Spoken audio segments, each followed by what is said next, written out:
同款是伫彰化来看河边的太平路呢，伫2月底时才发生这狗仔落人，而且佫咬人家的这个事故。结果顶礼拜又佫有学生囡仔伫经过这附近路口的时，互狗仔撞出来，甲脚踏跋落水沟底，而且佫造成脚刺伤。东方所是表示讲，已经有派人去现场了解啊。若准这狗仔是有人饲的，安尼就会请主人来负责。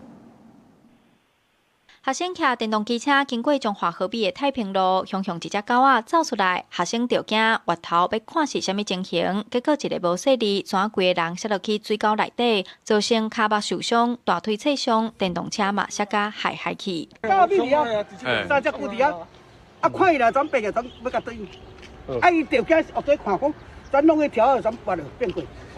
这个所在2月底才发生10外只狗落人咬人的事件，当时彰化动防所有抓到9只狗仔，而且依照动保法对主人处罚。结果伫无到100公尺的路口，顶礼拜佫发生狗仔落人的意外，附近民众就怀疑落人的狗是迄阵老狗抓无到的。动防所接到通报，拜5早起随派人去现场了解状况。抓剩3只了，目前有个3只，见都无看。今天早上会请同仁到现场去调查一下，追民众的这只犬只是有主权。